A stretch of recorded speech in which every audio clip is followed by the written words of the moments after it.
Welcome to the Epcotian Adventure, a podcast where we talk about all things Disney, but more Epcot-centered. including tips and tricks, festivals and favorites, and the very latest in our rankings and reviews. But we're still old enough to remember when being across the street from the park all day would have driven us crazy.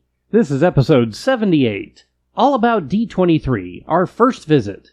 Or, 3 days, 1 event, 16 gazillion people. Are we sure that's right? So now, please remain seated, keeping your hands, arms, feet, and legs inside the podcast as we embark on our Epcotian adventure.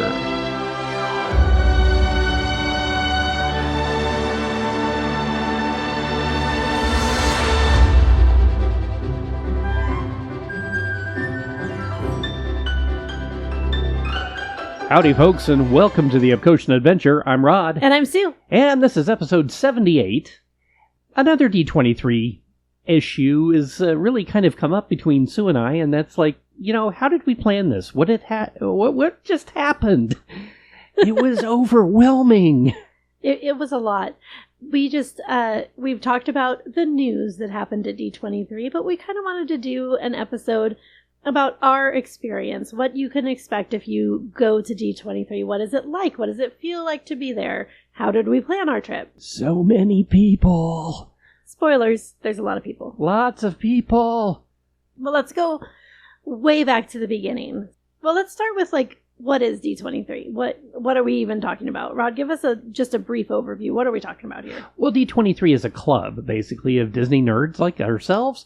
Disney adults, Disney kids, Disney shut-ins. It's a whole bunch of people. You can't be that shut-in or you wouldn't go. I don't know. I saw some pretty much cries for help at this D23 convention. We went to what's called the D23 Expo. That's the every other year on the even years in Anaheim, California convention. And it's the big one. It's where they do all the announcements and they do all of the releases for the exclusive merchandise. And they make you stand in lines. We'll talk about that more. Then there's Destination D23, which is kind of every other year as well, but in other places. It's coming up in Rio later this year, and it's been in Tokyo, and I believe Paris, and a few other places. And Orlando. It's Orlando, yeah. That's true. And from our perspective, kind of the ultimate place to go to see other people that have the same kind of Disney likes and loves that we do. So if you've seen or been to other conventions, like Comic-Con in San Diego is probably the most famous at this point, it's that idea, but all for Disney folks. So it was just walking in the doors the first day, we were like, oh my gosh, we're among our people. Like, everyone here gets us. Well, it used to be called Disneyana, and it was more of a trading convention. It was more of a merchandise-driven convention run by the parks, really, run by Disneyland. And it just exploded into this culture, almost a subculture now. And it is a fan-driven event at this point.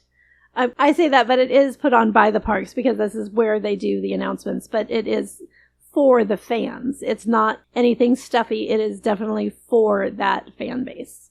Yeah, I think you're likening it to Comic-Con. That's perfect. That's exactly what it felt like. Now, I've not been to Comic-Con, but I have friends that have been, and I've seen pictures, and so I know all about it. Okay, I don't really, and I thought I knew all about D23, but I didn't really. So let's go back to the beginning.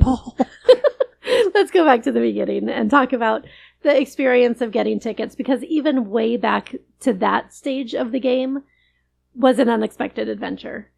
Adventure's not the word I would use, but fiasco. That's the word. We should say this was our first time going, so everything was brand new.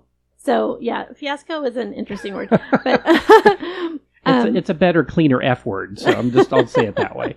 Frankenfurter, definitely, yeah. So we go all the way back to getting tickets. You have to enter a virtual queue. They announce when tickets will go on sale. The moment tickets go on sale, you have to enter that virtual queue. You wait and you wait and you wait. Once you get through that first queue, you enter a second queue. You have to have a queue to get into the queue. An hours-long queue, Hours long. I was so naive going into this. I was like, this is perfect. I'll just take my lunch break when, right before the queue starts. Yeah.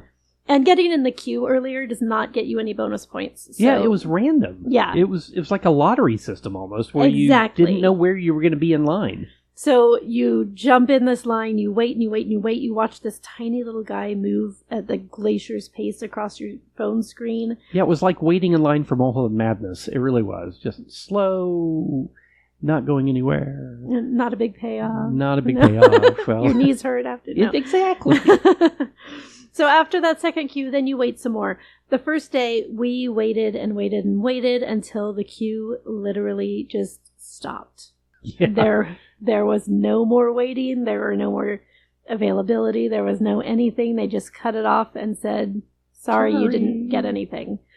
Being gold members, we thought that would earn us some bonus points and put us ahead in the queue, or at least into the queue. Like, how many times can I say queue? Oh, it's there's more coming.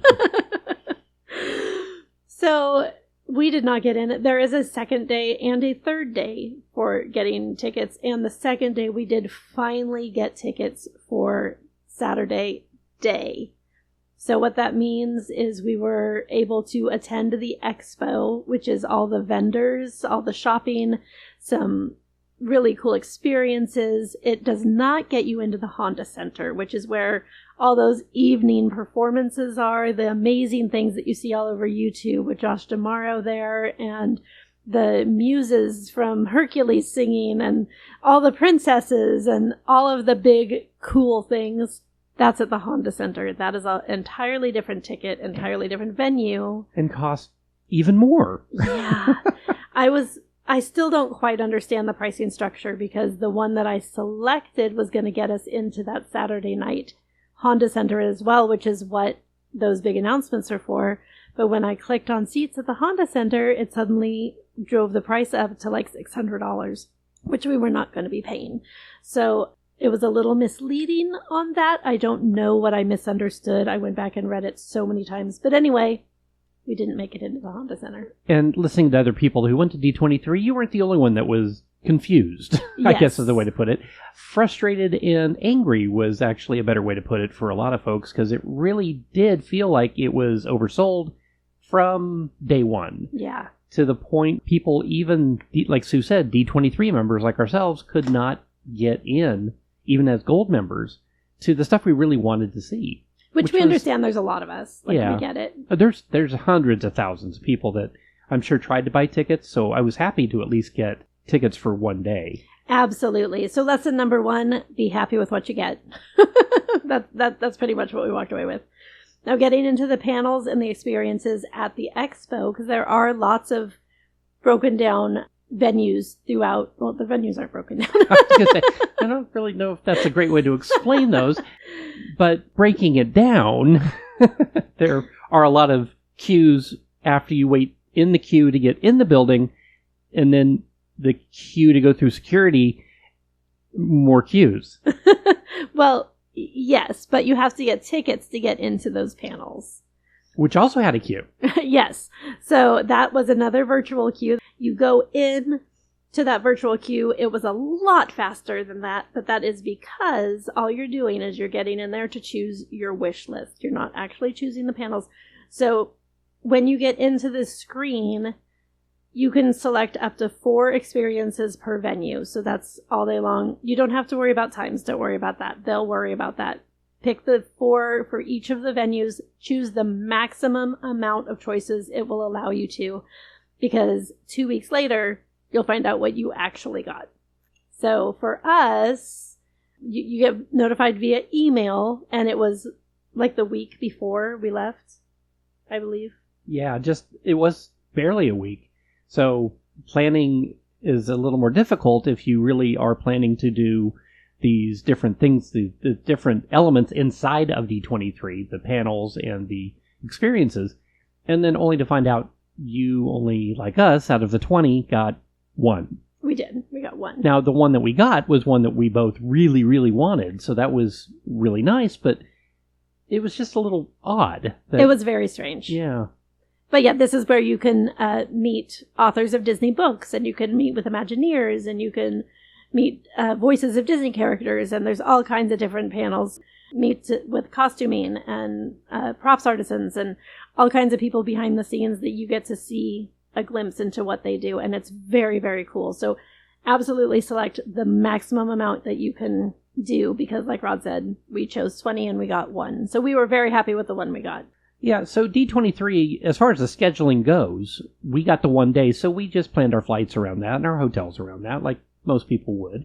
But just ahead of the expo, you can go to an Angels game, or the Thursday before the expo itself on Friday, Saturday, and Sunday was a D23 day at Disneyland. So there are other things around Anaheim that are part of the overall package of D23 that have separate tickets and separate event spaces. They even did movies in the parks, a couple of different places in Anaheim ahead of the actual expo. I thought that was pretty cool. That is very cool. So you can really make a whole week of it if you wanted to. And then, of course, Friday is opening day at the expo and the Honda Center. This is entertainment and some of the announcements that night.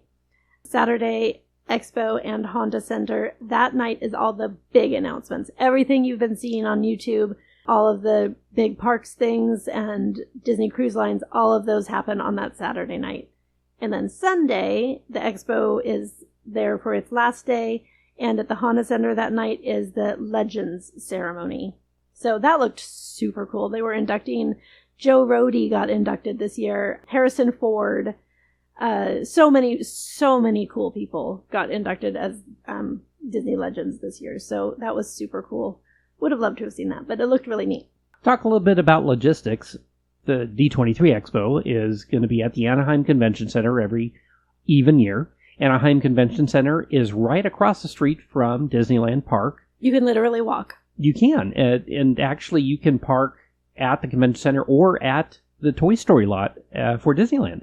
So parking is $25, or was this year. Those always are going to change, of course, because year to year. Disney's parking currently is $35 and was a farther walk. So it didn't seem like such a good deal, but you could have that option if you wanted to. We did discover at the parking garage for the convention center, if you leave during the day and come back to the center, you will pay again. No matter what they tell you inside. We asked two different people. Twice. Yeah. So keep that in mind, which in that case, parking at Disneyland would be your cheaper option, even though it's a little bit farther away, because you can leave and repark with your same ticket there. So the $35 to park at Disney ends up being cheaper than two $25 payments to park at the convention center. Please note, do not park at the Symbol lot, which is downtown Disney parking. They will charge you an arm, leg, and kidney to park there for the day. It's closer than the Toy Story lot, but don't do it. Don't do it. Yeah. What we ended up doing was flying into LAX, and you really need to change the flight code to SUX because, and that is actually, I did find out, that is actually a airport code for Sioux City, Iowa, where our nephew is on TV. Yay! Hi, Connor. Hi, Connor. Anyway, but yeah, LAX just is, just don't.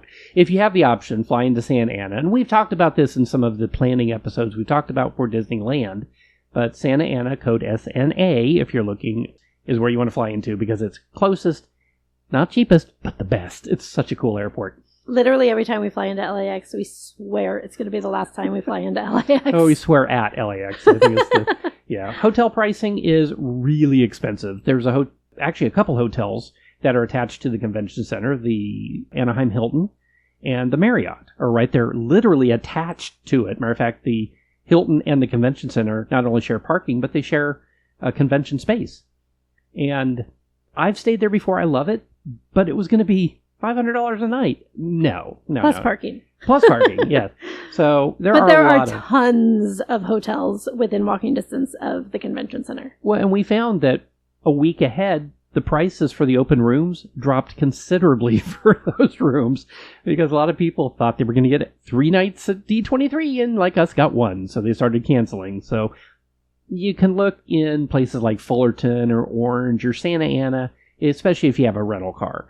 That's going to be one of the better ways to do it is because, nobody walks in LA. Thank you, missing persons. But a rental car really for the Disneyland Resort is not necessary, but in my opinion, coming from LA, I like the freedom of having the rental car.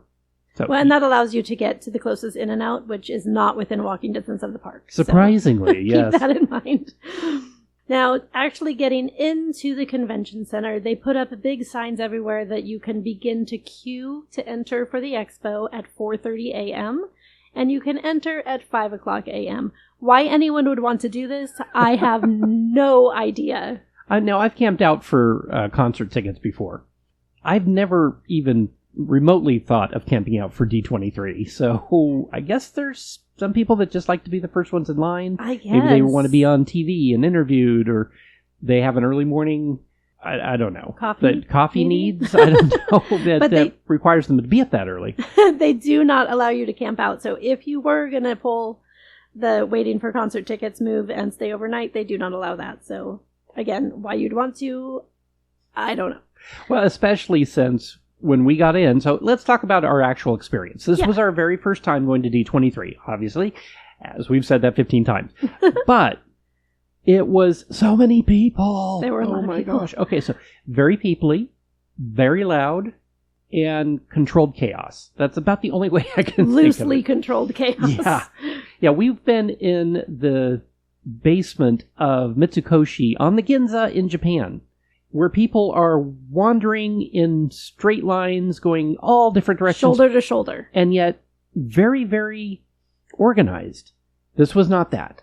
This was opening day attraction rope drop at a theme park. It was scary. It was nuts.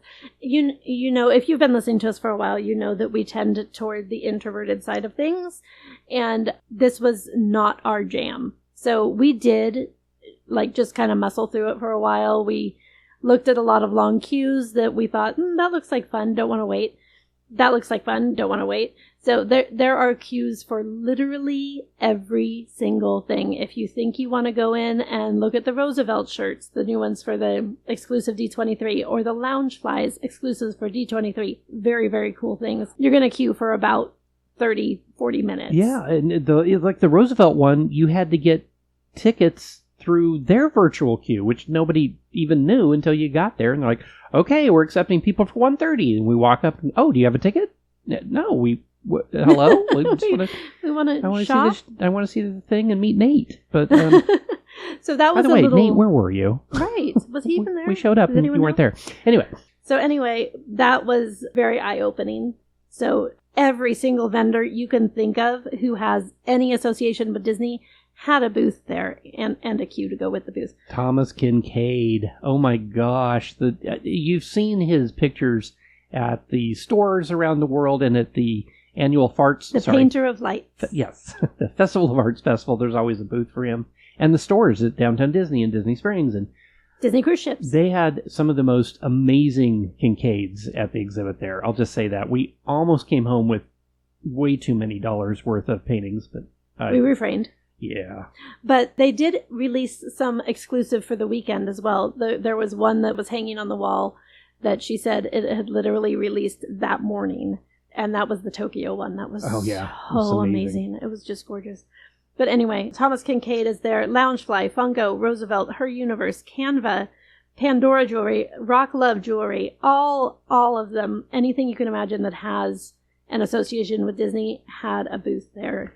One of the best ones was the one we just talked about in a last episode, or a couple episodes back, and that is the Disney Hometown Museum from Marceline, Missouri.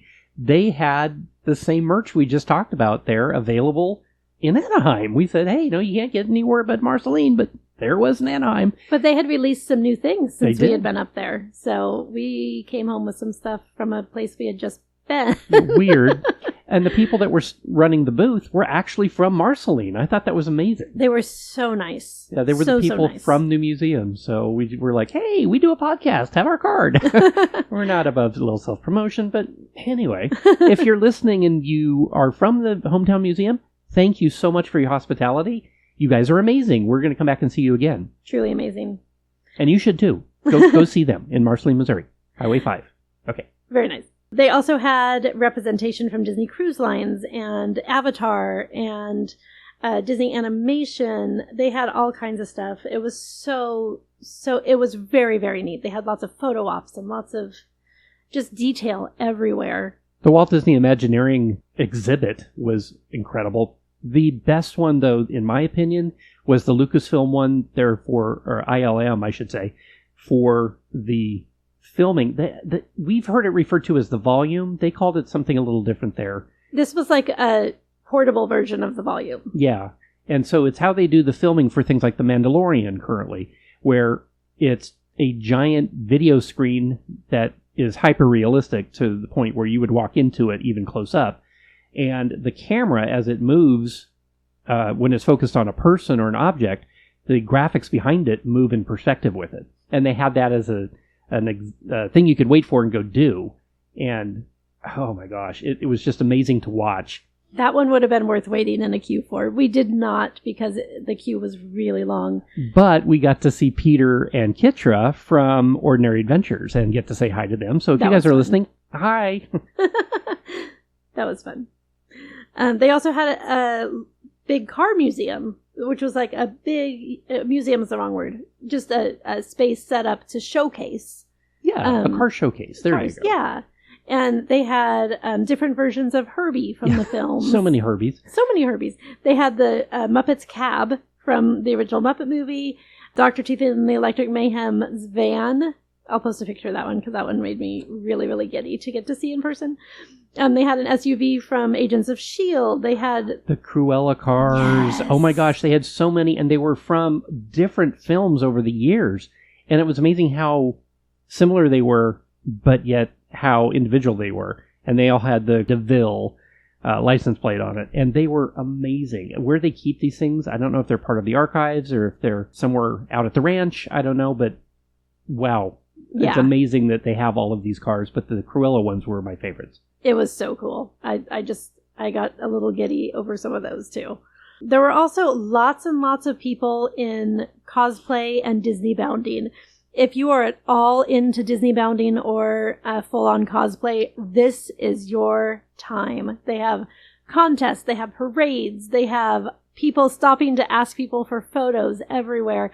If you're at all into that, go for it, because they get super creative. And they were just amazing. There was one that was the cape from Cinderella being held up by the birds and the owl and... Is that Sleeping Cinderella? Beauty. Sleeping Beauty. I'm sorry, from Sleeping Beauty. From the music number Once Upon a Dream? Yes, where she dances. Yeah. She's going to dance with them, so the forest animals take on all the pieces to dance with her. It's so sweet. But that costume was incredible. Oh, my heavens. And there was like 50 Mandalorians, of course. But there was people put a lot of money into these costumes. And then there were the ones that were just a cry for help. Some were a little weird. Some were just... We're just going to go with creative. We're going to go with creative. Yeah, they were creative. So they do have several food truck options when you get hungry, so you can stay all day long. They are right outside the doors of the lobby. And then they do have convention food inside as well. A very basic convention food, so you're going to pay like $15 for a small sandwich. If you're used to going to Disneyland or the resorts anyway, this is not going to be surprising to you. Or if you've ever been to any convention or ballpark, yeah, here you go. That's what it is. One thing we do want to mention to make sure you know about these virtual queues, though, is it works like going to the parks where you've got to jump on them the second they open up. But you do have to have the Disneyland app for them to work. It connects through the D23 app to the Disneyland app, back to the D23 app. They somehow link them together to access that virtual queue capability. So if you want to get into the Disney store or you want to get into the D23 store or any of those that have that virtual queue, you have to have both of those apps downloaded. We should mention that not only for the virtual queues, but just to get tickets to D23, you do have to have a Disney account online. Yes. So everything is hooked to that one account. This is if you buy tickets for Walt Disney World, if you buy tickets for Disneyland Paris. Everything is hooked into that one Disney account, including D23. We're just going to assume if you're listening this far into our podcast, you already have an account. Yeah, you already knew that. But if you didn't, now you know. That's right. And they're free. Knowledge is power. You can join Disney accounts for nothing. So there were a lot of other things that we did end up doing, but we got a little weirded out. It was just too many people. So we left for the afternoon. We just went to get lunch off property, basically. Yeah. And then came back around, I think it was about 4 o'clock. And most people that were headed to the convention center or from the convention center to Honda Center had already left. And people had already left just because they had been there already for most of the day, or their kids were whiny. But we were able to do some of the things that had virtual queues earlier in the day, like the Joffrey's exhibit, the D23 store. They went to a standby line after, probably 3 or 4 o'clock. Yeah. So we were able to get in there. Oddly, there was no D23 merch in the D23 store. Yeah. Excuse me? What? But there were some exclusive magnets, things. Shirts, anything. Yeah, that would have been nice. Yeah, it was exclusive Disney merch. It felt like I walked into World of Disney. Right, but yeah. Or dare smaller. I say Target. No, we won't say that. World of Disney. But there were also some really cool photo ops that we got to take advantage of. We got pictures of the Mirabelle, and I got to get a picture with the TARDIS, and there was a Taylor Swift Eras Tour, because those are both on Disney Plus now.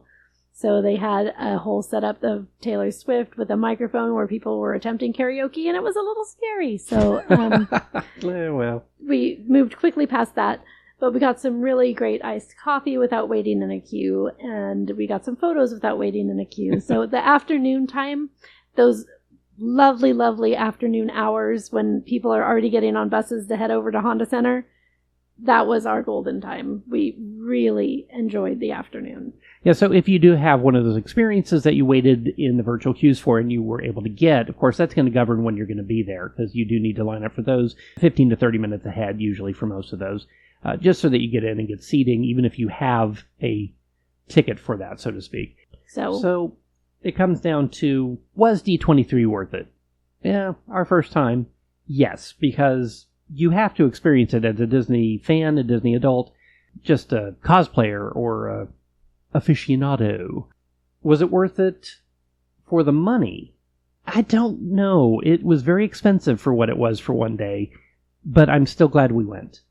Agreed. Yeah. It was a lot, but we paid in stages. So by the time we got there, it didn't feel like it was that much because we had already paid for the hotel. We had already paid for the airfare.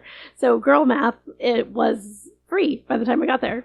It wasn't. And No, I can show you works. the credit card bill to I'm pretty sure that's... back that up. Yeah.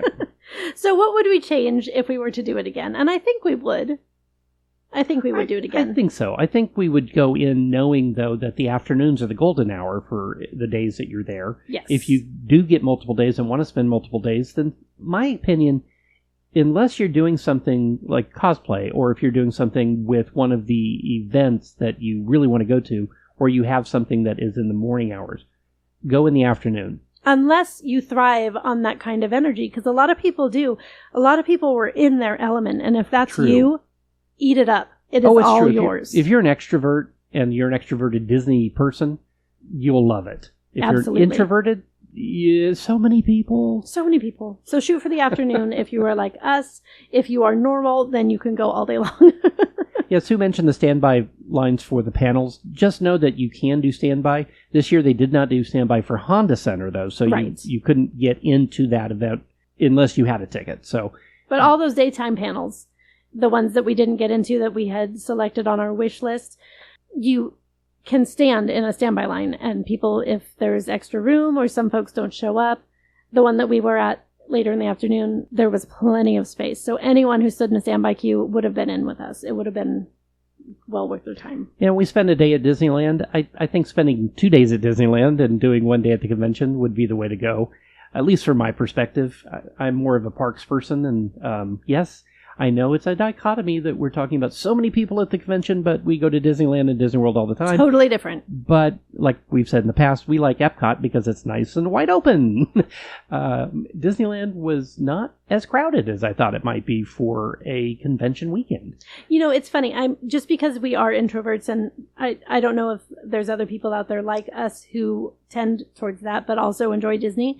But I'm just going to give you my perspective on that, is that one of the reasons the convention was so overwhelming, whereas the parks aren't for us, is I was actually looking at people's faces at the convention. There were so many people there who have influenced us that we knew would be there, that we wanted to run into. Like, we got to see Peter and Kitra, But we also knew All Ears was going to be there. We knew Disney Food Blog was going to be there. We knew Sam for God was going to be there. Like, so many people that we would have loved to have just met for that brief moment to get a photo. Nate was supposed to be there too. Yes. We tried to get to see him and couldn't find him at the Roosevelt's booth. He's from Paging Mr. Morrow. Mr. Morrow, yeah. So, yeah, lots of people. So I was actually looking at people's faces, which I do not do. That sounds terrible. Especially coming from LA. Growing up in Los Angeles, though, you don't look at people. It's true. On the freeway, in the grocery store, you just keep your business to yourself. Yeah. But when you're navigating the parks, you're looking for patterns of people. You're not looking at people's faces. You're looking for, there's a space here that we can weave through, and there's a spot over there that we can get through. You're not looking at individual people, and I think that's where it became a little more overwhelming. Well, and the parks too, you're outside, so you're able to see blue sky. In the convention center, all you could see was more people and walls, so it felt a little claustrophobic. That's an excellent point. Personal perspective, I think, on that. But yeah, having an extra day to do an extra park day would have been fantastic. That will be planned in for next time for sure, because we had one of the best days at the park ever. Thank you to our friends at Disneyland Resort. We want to thank you again. It was so fun.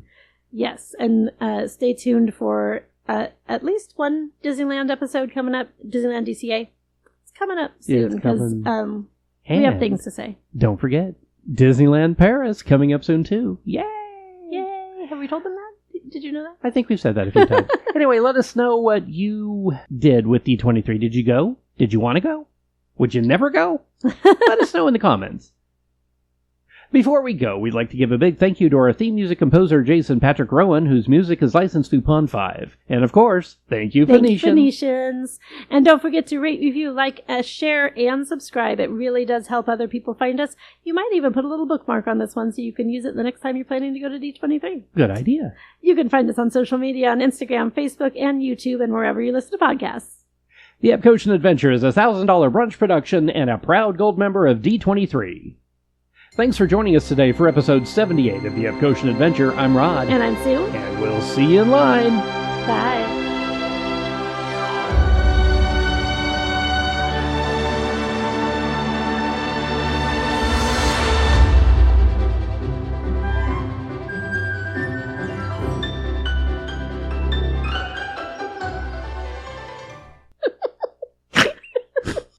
There's no way that's going to fit and sound right. That's not going to sound right. You're going to sound like Siri doing. Let's do that again.